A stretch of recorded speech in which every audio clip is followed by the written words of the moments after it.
Y si nos queda un poco de tiempo, vamos a ir avanzando un poquito de oído, ¿no? Que normalmente la clase de oído yo la desarrollo después del aparato de la visión, pero dado que estamos haciendo un pequeño injerto, producto de las paralizaciones que hemos tenido las 2 semanas previas, vamos a ver si podemos avanzar un poquito. Si no, no hay problema porque ya la próxima semana sí o sí lo terminamos, no hay ningún problema. ¿Ya? Y vamos a empezar con boca.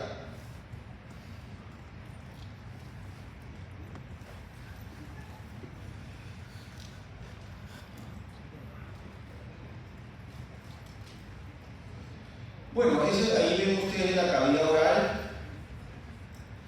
Ahí tenemos el orificio anterior de la boca. Todo esto es el... Uy, ya no hay puntero, se acabó la batería. Bueno. O con el mouse de la computadora.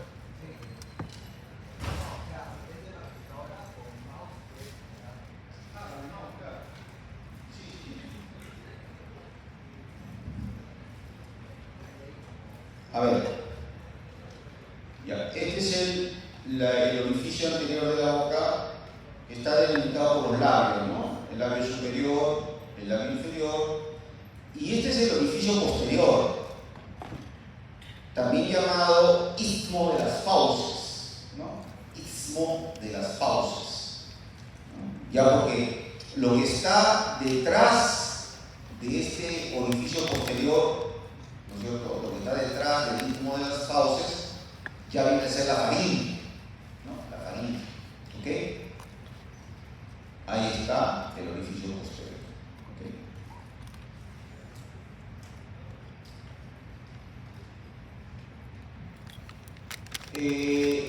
Las arcadas dentarias, tanto la superior como la inferior, me dividen en 2 partes la cavidad oral, ¿no?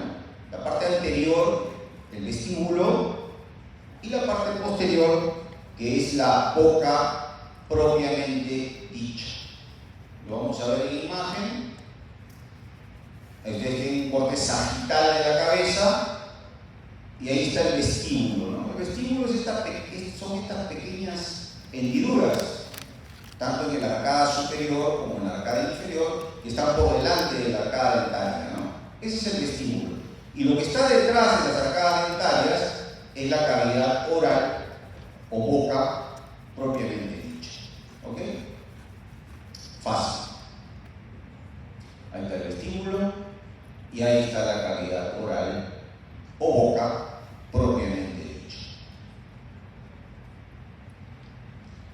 La boca tiene sus regiones, la región gingivo-dentaria, que van a estar los dientes, la región labial, que está conformada por los labios, la región geniana, que está localizada acá, en la pared lateral de la boca, ¿no? Las mejillas, los cachetes, no sé, como quieran decirlo, ¿no? La región palatina, que es el pecho, está arriba. La región sublingual, que está debajo de la lengua.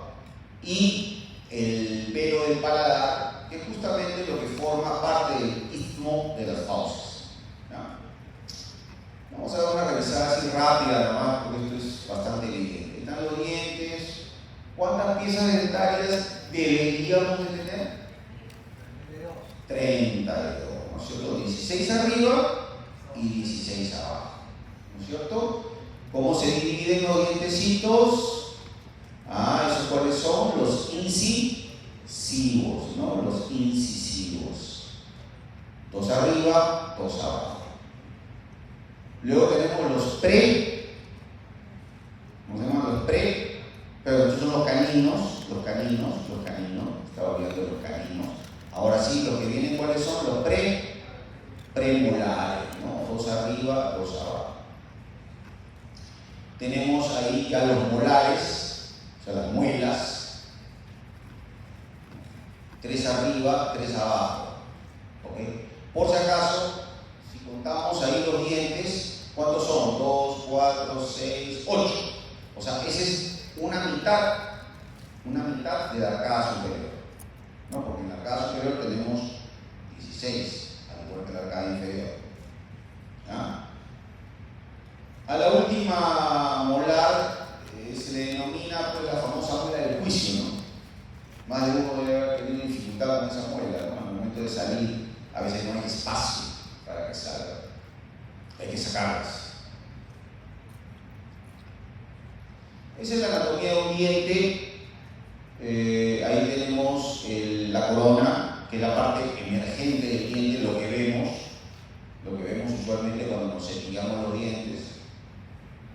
Ahí tenemos el cuello del diente, justamente el punto donde ya se mete dentro de la encía.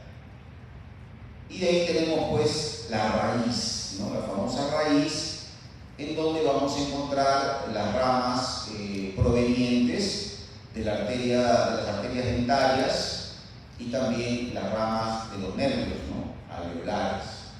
¿Ok? Ahora, con respecto a las capas, esa es otra división. Ahí tenemos el esmalte, que es la parte más superficial, usualmente de color blanquecino. Hay matices, ¿no? Todos lo sabemos. El color de los dientes va variando con respecto a la edad, ¿no? Básicamente por el consumo de sustancias, ¿no? O el café, ¿no? El café suele colorear un poquito los dientes, ¿no? Los que son aficionados al vino, también el vino suele colorear los dientes, ¿no? Hay matices, ¿no? Y ahí tenemos ¿cómo se llama? La dentina, ¿no? Que es ya es un tejido más profundo. La pulpa, ¿no? Donde están justamente las raíces de los nervios alveolares y las arterias alveolares. Y ahí lo que estamos viendo es la región geniana, ¿no? O sea, por dentro de la mejilla, ¿no? Por dentro de la mejilla, la región geniana.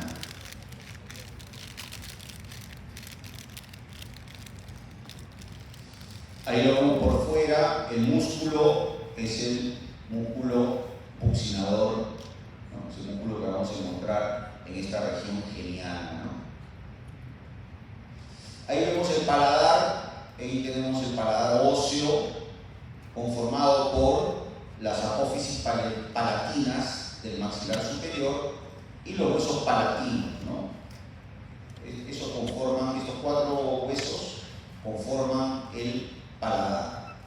Ahí hacia adelante tenemos el agujero incisivo, por ahí va a salir el nervio y la arteria nasopalatina. Acá hacia atrás tenemos el agujero palatino mayor, posterior mayor sería, ¿no? Agujero palatino posterior mayor, por donde va a emerger el nervio y la arteria palatina mayor. Y después tenemos un agujerito más posterior, que es el agujero palatino menor, por donde emerge el nervio y la arteria palatina menor. Todos estos nervios y todas estas arterias van a darle inervación sensitiva al paladar y también irrigación, ¿no? Irrigación sanguínea respectivamente. Esa es la región palatina.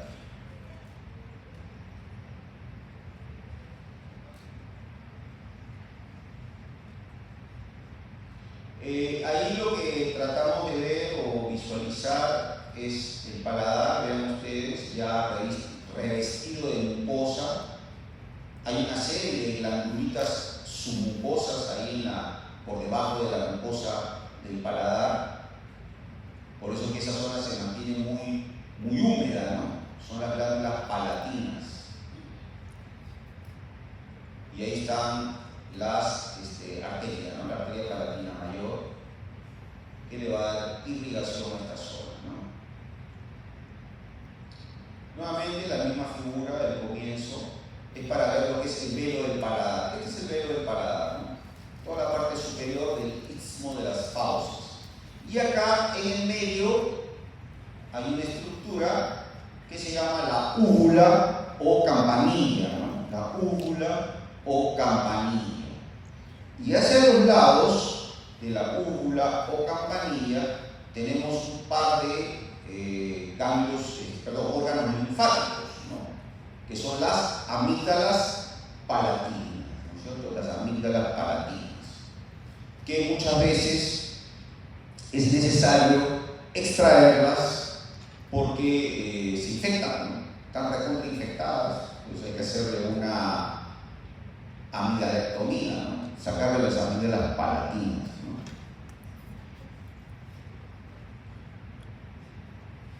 Ahí tenemos la parte muscular del paladar.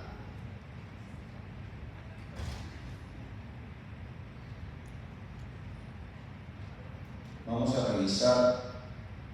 Ahí tenemos el músculo de la úvula, ¿no? Este es el velo del paladar. Acá está la úvula, el muscular, ¿no? Está el músculo de la úvula.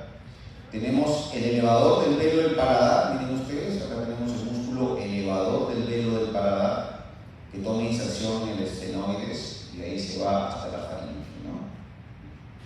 Luego tenemos el tensor del velo del paladar, un poquito más profundo, también va del estenoides hasta y se inserta también en las apófisis pterigoides, ¿no? Luego tenemos el palato faringio, que une la faringe con la lengua, el palato faringio, que también forma parte del velo del paladar, del istmo de las fauces. Perdón. Y tenemos al final el palato gloso. El palato gloso también une el paladar con la lengua, ¿no? El paladar con la lengua, ¿no? Ahí no lo vemos el palato gloso, no sé qué es.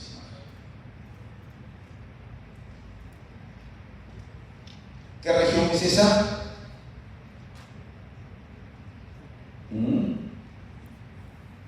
Que está debajo de la lengua. Sublingual. Sublingual, ¿no es cierto? La región sublingual. Ahí está.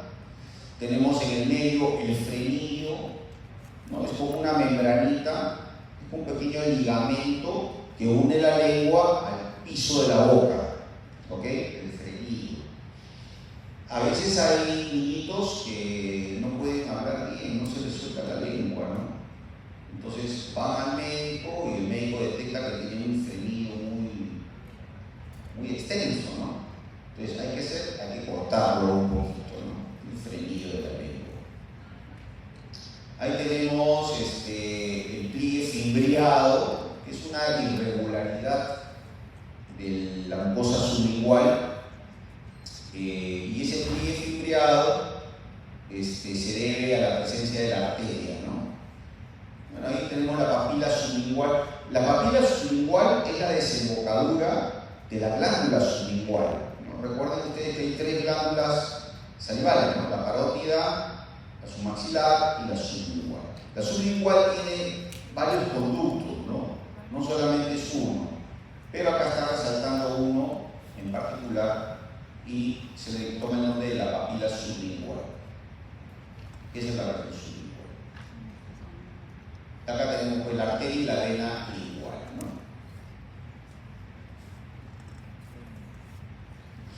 Este músculo de acá es el miloioideo, ¿no? Es un plano prácticamente que conforma el piso de la boca, ¿no? El piso de la boca. Y por fuera del miloioideo tenemos el digástrico, ¿no? Este es el músculo digástrico. Muy bien. Esas son, grosso modo, las regiones de la boca. Y ahora vamos a ver ya la lengua propiamente dicha, ¿no? La lengua es un órgano muscular.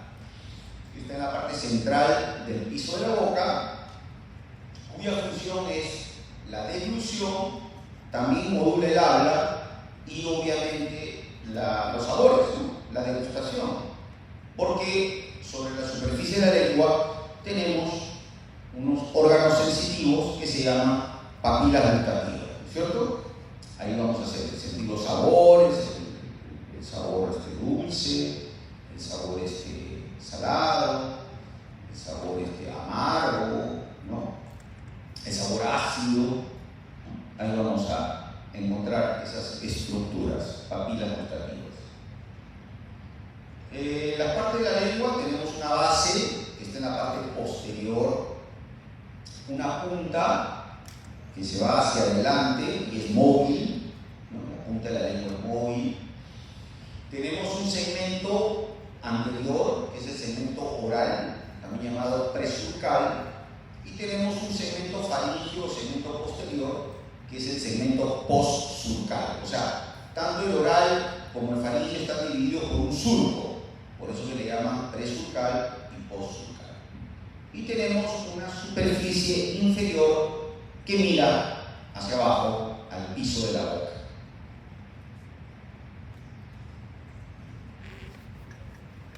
Ahí tenemos el surco terminal, el surco que yo les hacía mención.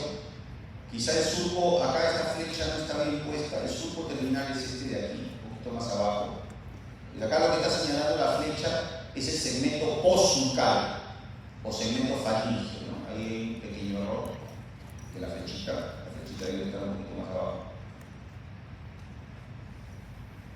Ahí tenemos un agujerito en la mucosa, que es el agujero ciego.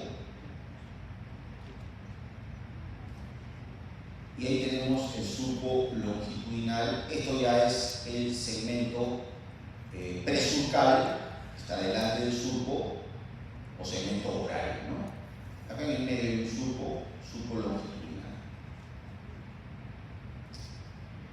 El segmento faríngeo o postsurcal se ubica por detrás del surco terminal, como ya hemos visto, hasta los pilares anteriores de las amígdalas, ¿no? Ahí vamos a encontrar amígdalas linguales, no las faríngeas, sino amígdalas, no las palatinas, sino las linguales, que son amígdalas más chiquitas. Y también van a haber glándulas seromucosas. Este segmento faríngeo tiene sensibilidad, obviamente, y el sentido del gusto, que está mediado por el noveno par, el glosofaríngeo, noveno par o glosofaríngeo. ¿Okay?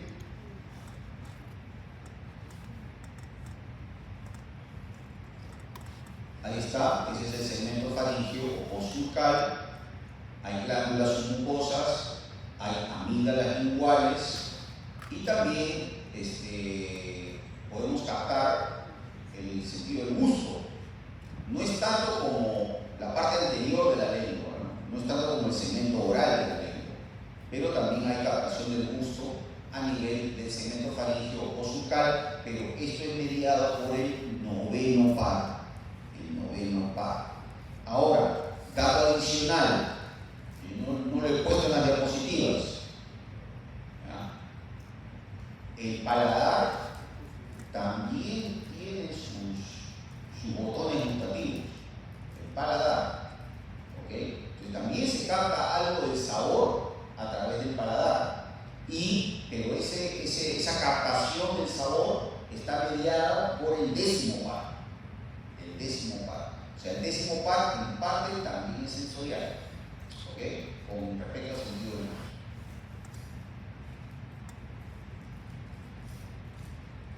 El segmento oral, el que está por delante del surco, y ¿cómo se llama? Ahí vamos a encontrar la mayor parte de las papilas gustativas, y, como ya les había dicho, la sensibilidad está mediada por el nervio lingual. Es decir, cuando nosotros nos quemamos la lengua o nos mordemos la lengua, nos duele gracias al nervio lingual. El nervio lingual, ¿recuerdan rama de quién es? El quinto 3. El quinto 3. ¿Cierto? ¿Recuerdan, no? La clase anterior. Quinto 3. Y la sensorialidad está dada por un nerviecito que es la cuerda del tímpano, ¿ok? Que es una rama de qué par craneal? El séptimo, correcto, el facial, ¿no? Entonces, ya les voy diciendo, la sensorialidad, o sea, el sentido del gusto, está dado por el séptimo, en el segmento anterior de la lengua, el noveno, segmento posterior, y el décimo, con algunos botones gustativos que hay en el paladar. ¿Ok?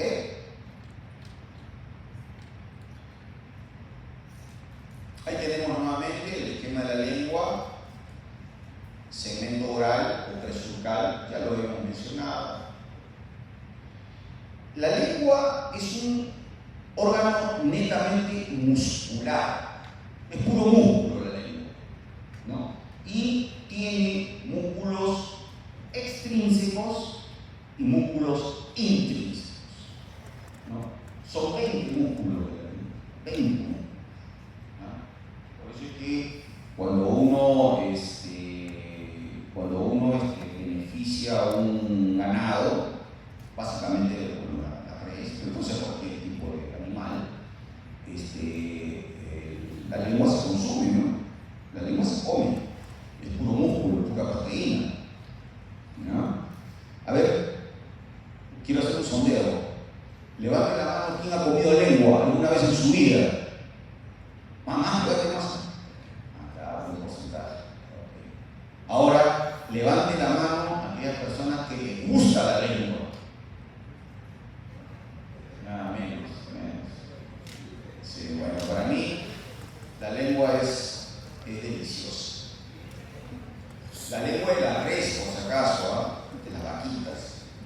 No estamos hablando de la lengua de Magali, de Gigi, del otro peluchino, no, esas lenguas no me gustan. Bien, entonces decíamos que la lengua es un órgano muscular y que tiene músculos extrínsecos y músculos intrínsecos. Dentro de los extrínsecos le brindan soporte y movilidad. Ojo, la lengua es inervada por un nervio 100% motor, 12º par, el hipogloso. 12º par, el hipogloso. Los músculos son el palato gloso, ¿no? El estilogloso, y que son inervados adicionalmente, o sea, en añadidura al hipogloso, por el 9º par también, el glosofaríngeo. Y los músculos, bueno, ahí está, acá estoy enumerando todos los extrínsecos, ¿ya? El geniogloso, el hiogloso, el condrogloso, el estilogloso y el palatogloso, ¿no? Son 5. Como ustedes ven, todos son glosos. ¿Gloso qué significa? Lengua. El geniogloso es un músculo que va de las apófisis geni a la lengua. El hiogloso va del hioides a la lengua. El condrogloso va desde una parte cartilaginosa hasta la lengua. El estilogloso va de la apófisis estiloides a la lengua. Y el palatogloso va del paladar a la lengua. Acá me parece que he traído una imagen. Ahí está, miren. Está la lengua. Ahí está el estilogloso. Acuérdense que el estilogloso es uno de los músculos estilos, el que forma el ramillete de Riolán. ¿Ok? Tenemos acá el hiogloso, que va del hioides a la lengua. Acá va el geniogloso, que va de las apófisis genisuperiores a la base de la lengua también. Y ahí tenemos el palatogloso, ¿no? Que va desde el paladar hasta la lengua. Todos esos músculos se consideran como músculos extrínsecos. Pero dentro de la lengua, aquí adentro, vamos a encontrar los llamados músculos intrínsecos, que son otros. Estos músculos intrínsecos son los responsables de los cambios de forma en la lengua. Nosotros podemos cambiar, ¿no?, la lengua de distintas maneras, de distintas formas, y estos sí son inervados por el 12º par en exclusivo, que es el hipogloso. ¿Cuáles son los músculos intrínsecos? El longitudinal superior, el longitudinal inferior, el transverso y el vertical.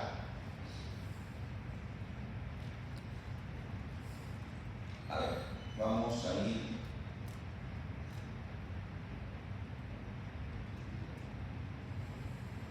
Acá está. Miren, acá se los voy a más o menos dirigir, ¿no?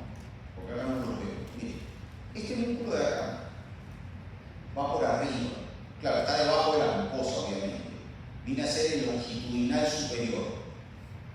Y este de acá, que también va de atrás hacia adelante, es el longitudinal inferior. Longitudinal superior, longitudinal inferior. ¿Okay? Ambos a la derecha y a la izquierda. ¿Okay? O sea, ahí van 4 músculos. Dos longitudinales superiores y 2 longitudinales inferiores. Son 4 músculos. Luego tenemos, uniendo esos 4 músculos, estos 2 músculos, hablando de un solo lado, tenemos el vertical, que va de arriba de la lengua hacia abajo, el vertical. Y el transverso horizontal, que une tanto el longitudinal superior con el derecho e izquierdo, y el inferior también derecho e izquierdo. ¿Okay? Esos son los músculos intrínsecos.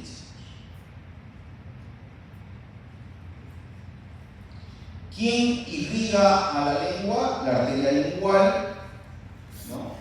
El ramo hioideo también, la arteria dorsal de la lengua, la sublingual y la ranina, ¿no? Todos estos son ramos de la arteria lingual. Como ustedes saben, la arteria lingual tiene su origen en el 80% más o menos en la carótida externa, ¿no? Hay ciertas variantes, como ya le dije, las arterias tienen bastantes variantes. A veces la lingual deriva de las arterias tiroideas superiores y de la facial, ¿no?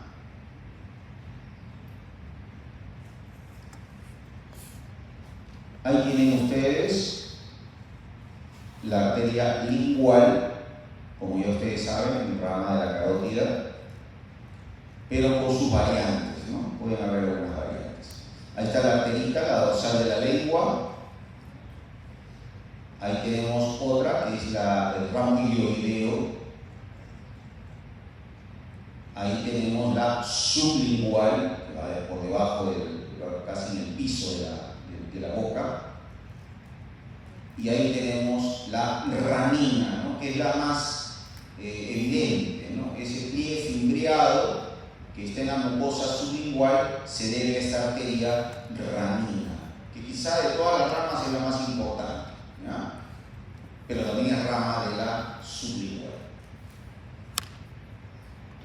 Muy bien, hablemos de las papilas gustativas. Las papilas gustativas están justamente en toda la mucosa de la lengua, ¿no? Miden más o menos de 1 a 2 milímetros, digamos, de diámetro, y en ellas encontramos, en algunas papilas, no en todas, en las más importantes, encontramos la sumatoria, ¿no? Un total de 5.000 botones gustativos. O sea, no confundamos, ¿ah? Una cosa es papila gustativa y otra cosa son los botones gustativos. No confundamos, ahora lo vamos a ver.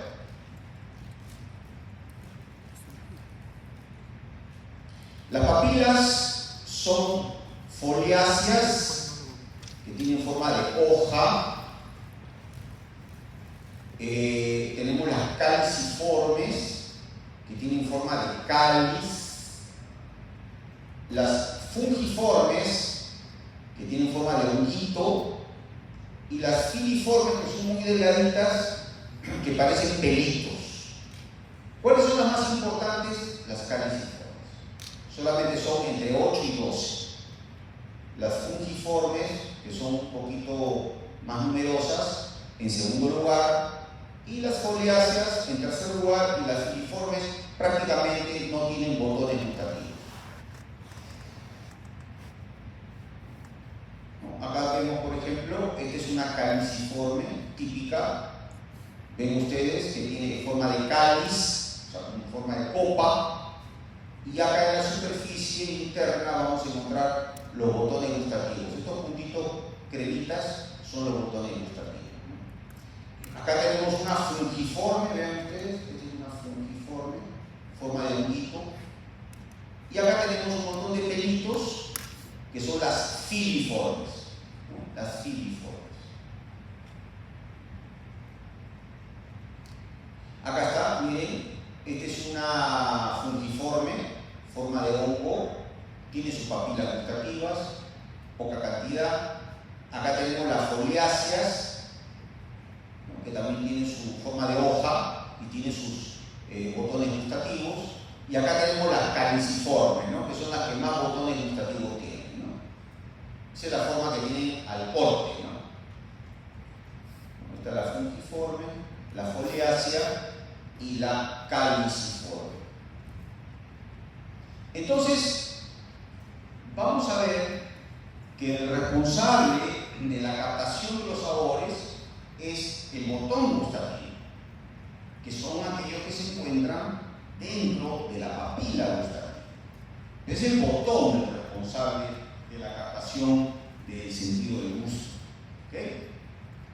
Entonces, el botón gustativo es una estructura en forma de barril, en forma de barrilito, que se encuentra, como ya dijimos, dentro de la papila. Mide más o menos entre 40 y 70 micrómetros, esos son microscópicos, y están formados más o menos por un conjunto de 50 a 150 células neuroepiteliales que están sustentadas sobre una membrana basal. Estas células también presentan microvellosidades y estos botones en el polo superior presentan un poro de más o menos 2 micrómetros. Vamos a ver un poco la anatomía del botón gustativo. Antes vamos a ver el tipo de células. Tenemos tipo 1, que son de soporte, tipo 2, 3, que son sensoriales, tipo 4, que son basales, y el quinto tipo, que son periféricas, ¿no? Ahí está, ese es un botón gustativo. Acá está el poro, ahí ustedes ven las microvellosidades, sobre todo en las células neuroepiteliales, ¿no? Tipo 2, 3, que son las que van a captar el sentido del gusto en realidad, ¿no?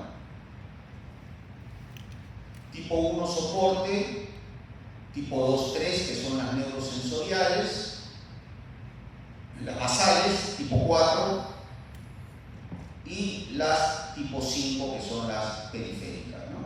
Eso es más o menos la anatomía o la conformación de un botón gustativo. Acá, a través del poro,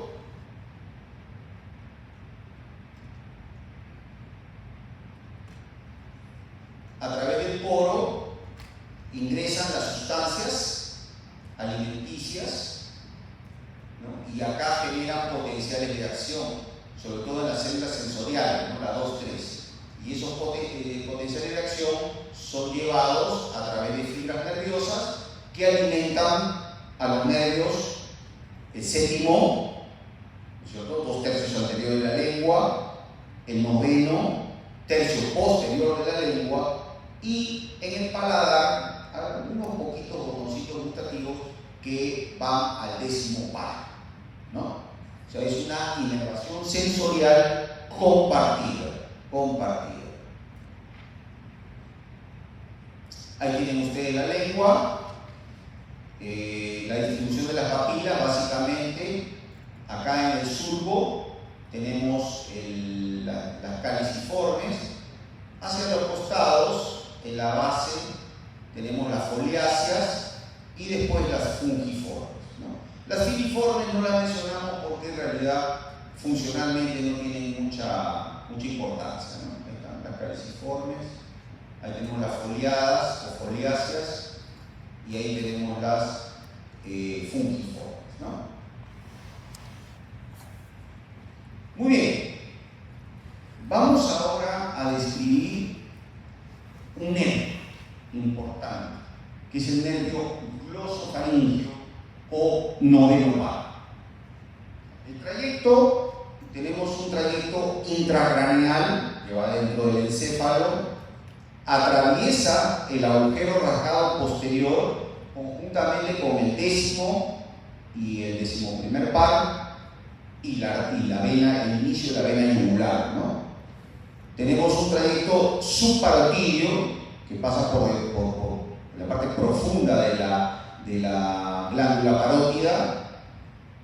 Tenemos un trayecto retroestilio, ¿no? Que va por la apófisis estiloides, por detrás de la apófisis estiloides, y llega a la región amigdalina, o sea, a las amígdalas y a la lengua, ¿no? Ese es más o menos el resumen del trayecto del glosofaríngeo. Está en orden, sí, está en orden.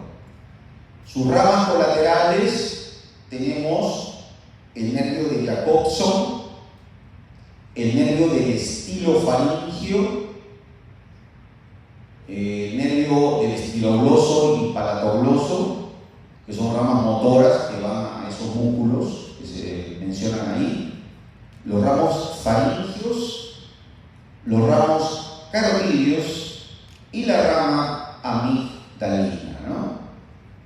Esas son las ramas colaterales. El nervio de Jacobson nace por fuera del agujero rasgado posterior en un ganglio que es un ganglio satélite de este noveno par, que es el ganglio de Andersch. Penetra por el conducto timpánico a la caja del tímpano, en la cara posterobasal del peñasco del temporal, y emite 6 ramas. Este nervio de Jacobson, que proviene del noveno par, emite 6 ramas. ¿Cuáles son esas 6 ramas? El nervio de la ventana oval, el nervio de la ventana redonda, el nervio de la trompa de Eustaquio o faringotimpánica. Si queremos evitar los nombres propios, sería la trompa faringotimpánica. Los ramos carótido-timpánicos, el nervio petroso profundo mayor y el nervio petroso profundo menor. ¿Ok?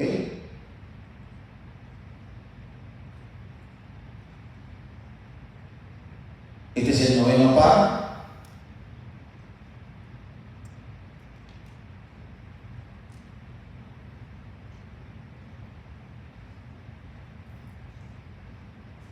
Este es el noveno par. Y acá tenemos, vean ustedes, el ganglio de Andersch.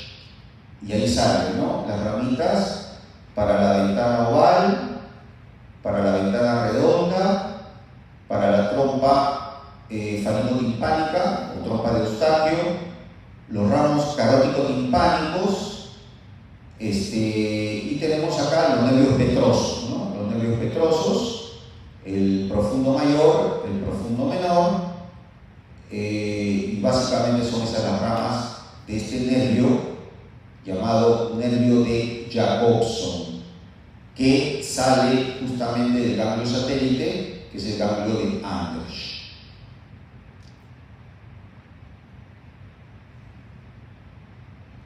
Y luego tenemos ya el resto del nervio glosofaringio, noveno par.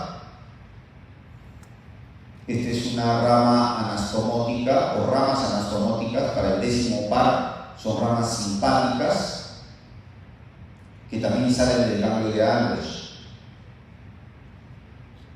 Bueno, esto ya hemos mencionado los ramos carótico-timpánicos o carotidios. Este es el ramo lingual del facial, vean ustedes. Este es un ramo que proporciona, es un ramo aferente que proviene del séptimo par del facial y que se anastomosa con el noveno. Acá están los ramos musculares, motores, para el estilo faringio, para el estilo gloso y para el palatogloso. ¿Ok? ¿ok? Cada una de estas ramitas va a estos músculos respectivos. Tenemos la rama amigdalina o amigdaliana, también le pueden decir.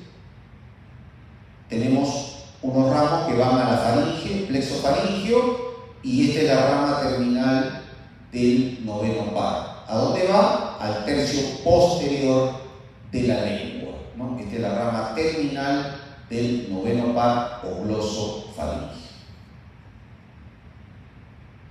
Ramas terminales. ¿Perdón? Ese dibujo lo hice como eso de las 3 de la madrugada. Sí, le tomé foto. Sí, lo hice yo. Así es. No, eso no está en ningún libro. El del nervio Jacobson tampoco. No sé, sí, lo hice como eso de las 3 de la madrugada. Más o menos.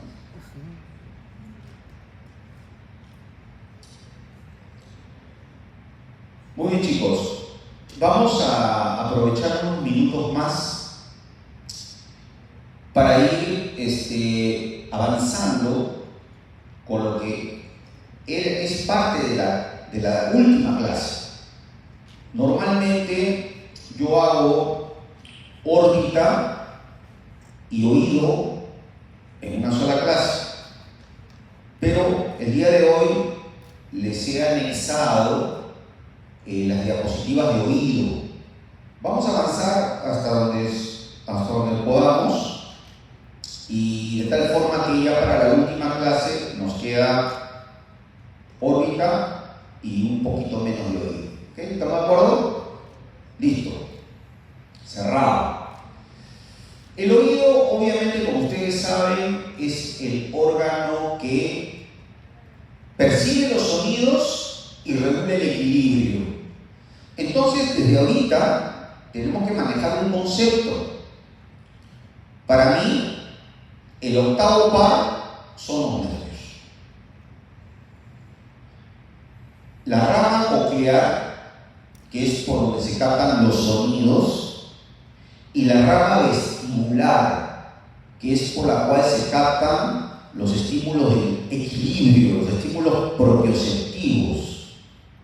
¿Ok?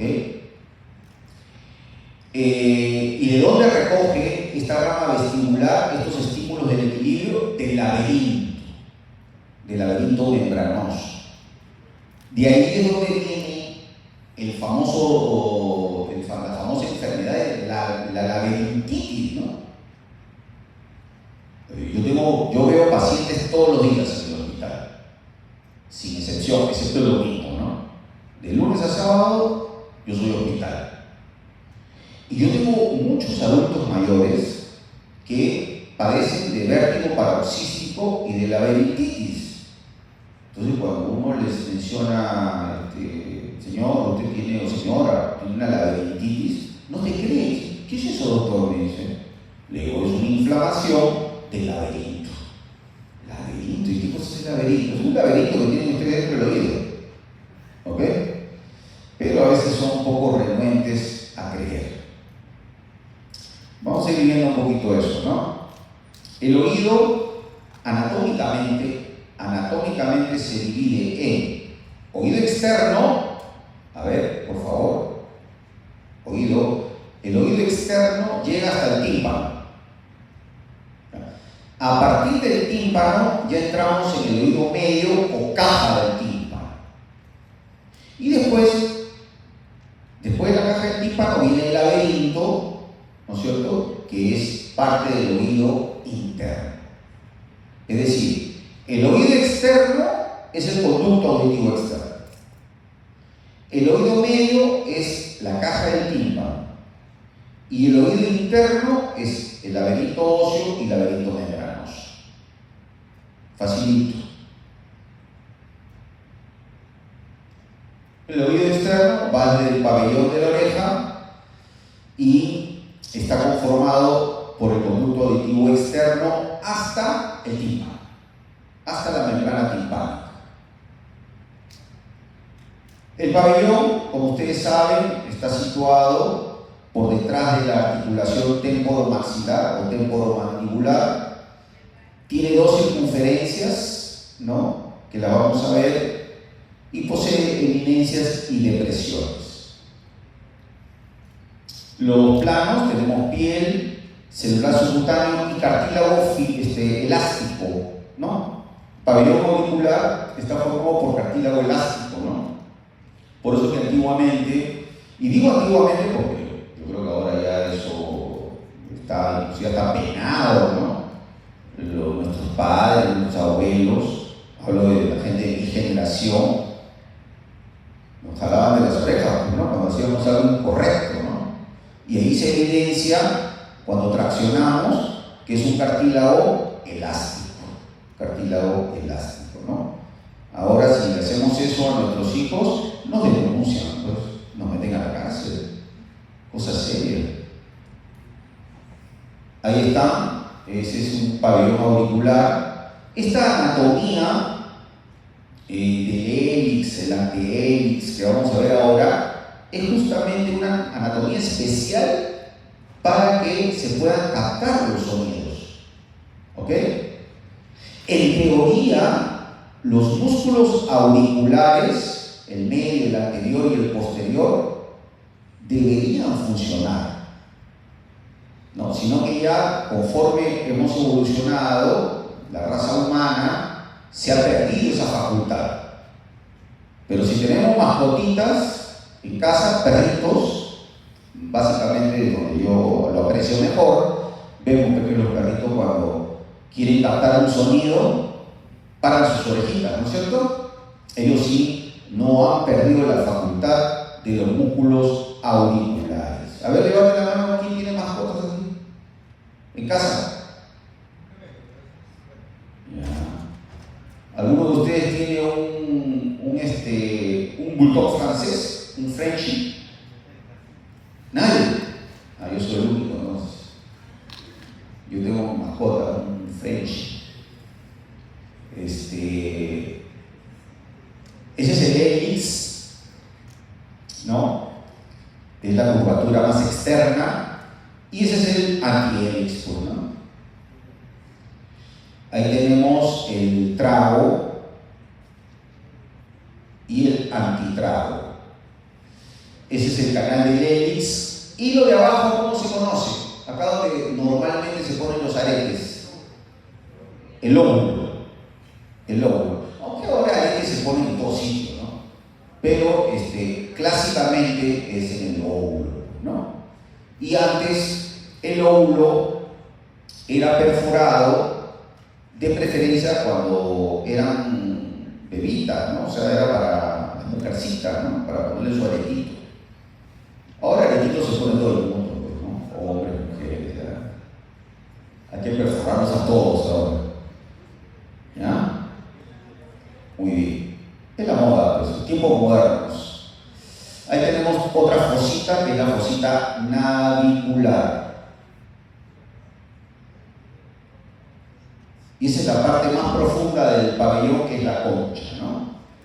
Como le digo, toda esta anatomía es para que se pueda captar de mejor manera las ondas sonoras.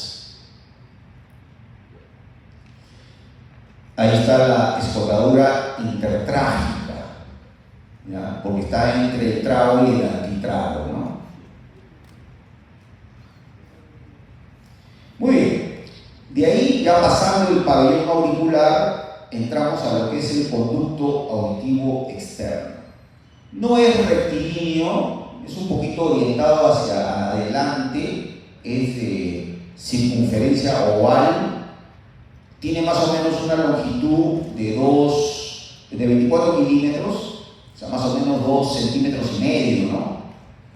Tiene una porción ósea que está dentro del hueso temporal de 16 milímetros y una porción cartilaginosa que es la más externa, que más o menos tiene 8 milímetros, ¿no? 16 más 8, 24 milímetros.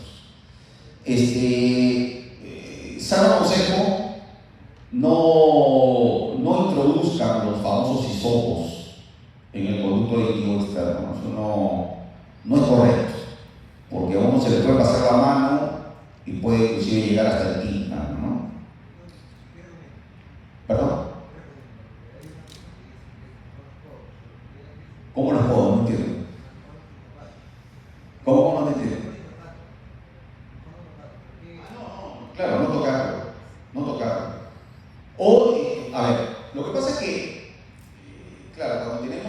conceptos de anatomía, podemos nosotros utilizar de mejor manera los hisopos. El hisopo es solamente para introducirlo una nada en el conducto auditivo externo. Básicamente para absorber un poquito el agua que a veces nos entra cuando nos duchamos o cuando estamos en la piscina, qué sé yo. Nada más, nada más. Y el contenido ceruminoso, o sea, el cerumen, que vamos a ver después de las glándulas que tienen ceruminosas, eso tiene que fluir. Tiene que fluir. Y cuando ya sale hacia afuera del conducto, ya uno se puede llevar del hisopo para barrer ese contenido, ¿no? Nada más. Ahora, lamentablemente hay personas que el cerumen, o sea, la secreción ceruminosa es muy, ¿cómo le puedo explicar? Muy sólida y se forma el llamado tapón de cerumen. Eso hay que ir lamentablemente pues al otorrino, pues, ¿no? Para que le hagan su lavadito de oído y puedan sacar ese tapón de cerumen.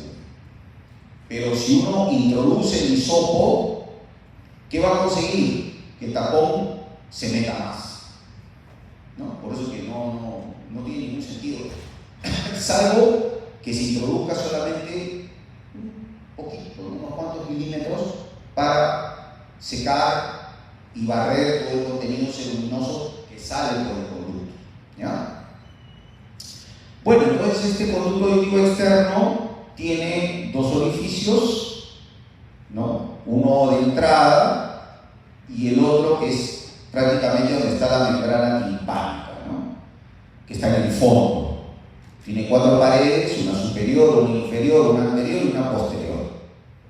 El externo, el orificio, se abre hacia el pabellón, que es la parte de la concha, y el interno llega hasta el tímpano, ¿no? Bueno, ya dijimos, la pared anterior está en relación a la articulación temporomandibular, la pared posterior está en relación a la apófisis mastoide del temporal, la pared superior está en relación a la base del cráneo, ¿no? Al piso medio o fosa media, base del cráneo que vamos a revisar la próxima clase, y la pared inferior está en relación a la glándula parótida. Los planos, piel, el celular subcutáneo, donde están las glándulas ceruminosas, de que yo les hacía mención. Hay pilosidad, ¿no? El conducto auditivo a veces sobresalen pelitos, sobre todo cuando ya somos más mayorcitos, ¿no? Y a veces se inflama la piel del conducto auditivo externo y se produce lo que se llama una otitis externa, ¿no? Hay unas gotitas que se pueden aplicar para desinflamar el conducto cuando se inflama. Cuando usen gotas, no se pongan tapones, solamente pónganse sus gotitas antiinflamatorias, quédense un ratito ahí y después esa gota sale, déjenla que salga, no le pongan taponcitos, no cometan ese error. Ahí está, este es el conducto, más o menos 2,5 centímetros de trayecto, se abre hacia la concha del pabellón y aquí se topa con la membrana del tímpano, ¿no? Un elemento que todos ustedes deberían tener cuando lleguen a cursos de clínica, cuando ya estén en el externado, en el internado, qué sé yo, es un otoscopio. ¿Ya? El otoscopio es sumamente útil, debería ser tan importante como un estetoscopio, ¿no? Y el otoscopio sirve para ver la membrana del tímpano. O sea, le introducen un conito ese con una fuente de luz y pueden ver la membrana del tímpano si está inflamado o no. Entonces, como uno tiene que no solamente hablar, sino pregonar con el ejemplo, yo de acá me voy al hospital. Y para que vean que yo no falto a la verdad.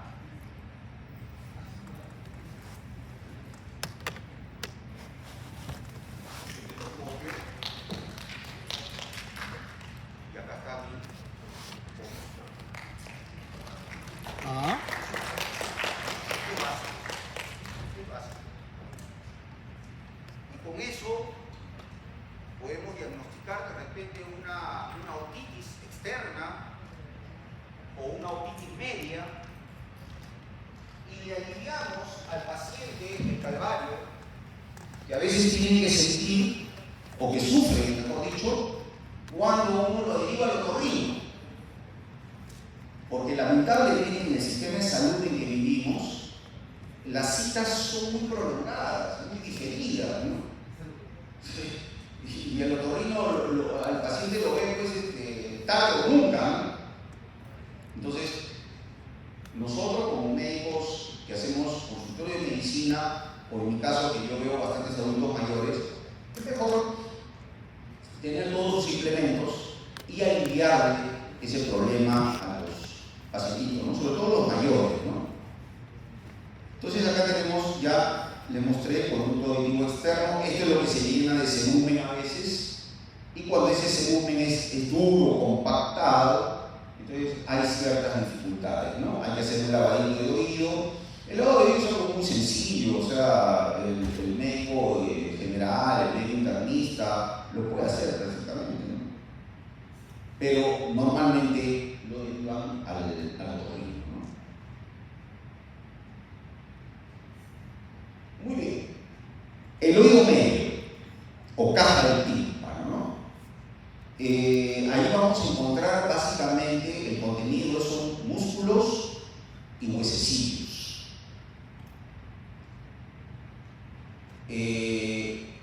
La caja del tímpano verdaderamente es un cubo, es una caja que tiene 6 paredes, ¿no? La externa timpánica, la interna o laberíntica, la superior craneal, la inferior vascular, la anterior tubo carotidia y la posterior la mastoidea.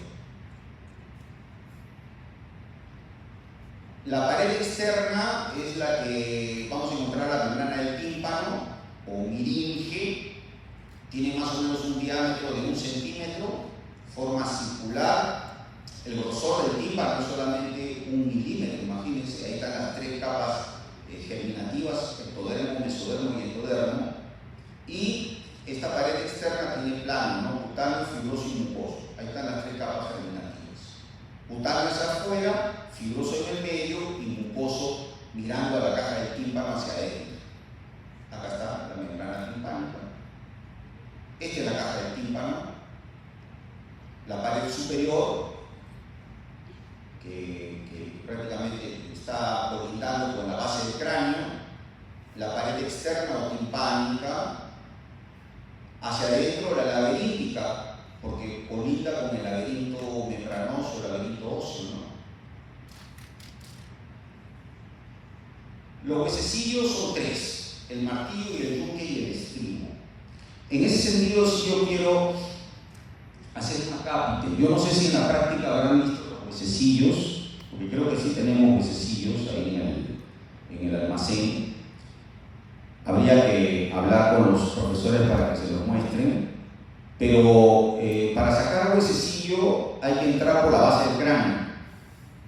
O sea, cuando yo hago oído, yo tengo que tener una base de cráneo intacta y entrar en el techo del tímpano.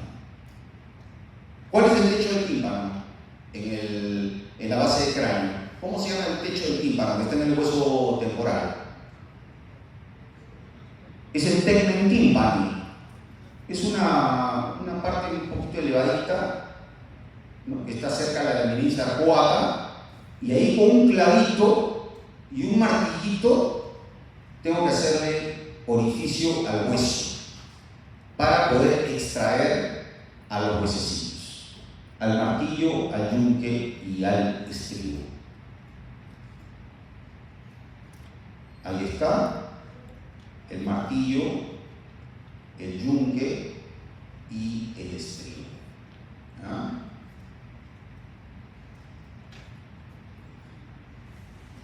tiene sus articulaciones, o sea, estos huesecillos se articulan entre sí. Y tenemos a los músculos, ¿no? El músculo del martillo y el músculo del estribo. ¿Está? Este es el músculo del martillo. Acá tenemos el martillo, vean ustedes, el músculo del martillo. Y acá tenemos el otro músculo que es el del estribo, ¿no? Este de acá, este es del martillo, este es del estribo. Esos músculos le van a brindar un mecanismo de defensa al oído. ¿Por qué?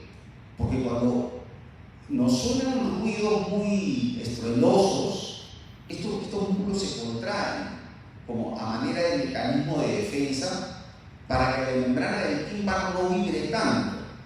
Ustedes saben que por un sonido muy fuerte, esa membrana timpánica se puede romper, se puede perforar. Entonces, estos músculos del martillo y el estribo le brindan, al contraerse, un mecanismo de defensa para evitar que esa membrana timpánica se perfore o se rompa. ¿Ya? Y ahí está, miren ustedes, membrana del tímpano se conecta con el martillo. Acá está el musculito del martillo. Este martillo se articula con el yunque.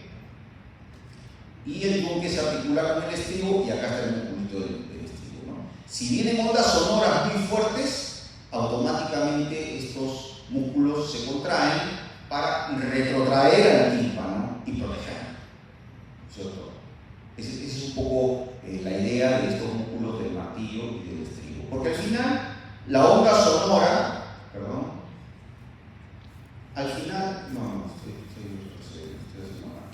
la onda sonora cuando impacta sobre el tímpano es con la idea de que movilice al martillo, el martillo movilice al yunque y el yunque al estribo. Y de esta manera estimule a la ventana oval. Ya la ventana oval es la puerta de entrada al laberinto membranoso, como vamos a ver después. Muy bien. Aquí nos vamos a quedar, ¿ok? Nos estamos quedando por ver la trompa de Eustaquio, o también conocida como faringo timpánico. Es parte también se considera como parte o accesoria al oído medio, ¿ok? Esto lo vamos a retomar la próxima semana, el jueves, ya en el horario oficial o habitual, en lo que va a ser la última clase de este segmento, ¿ya? Así que, chicos, aquí vamos a suspender la clase. Ya veo a las personas también que se han retirado, y lo entiendo porque de repente tienen otros cursos o también ya pues es hora del almuerzo. Es normal que tengan que retirarse, ¿ya? Bueno, muchachos, entonces aquí nos quedamos y el día jueves hacemos órbita y lo que queda de oído, ¿ya? Gracias.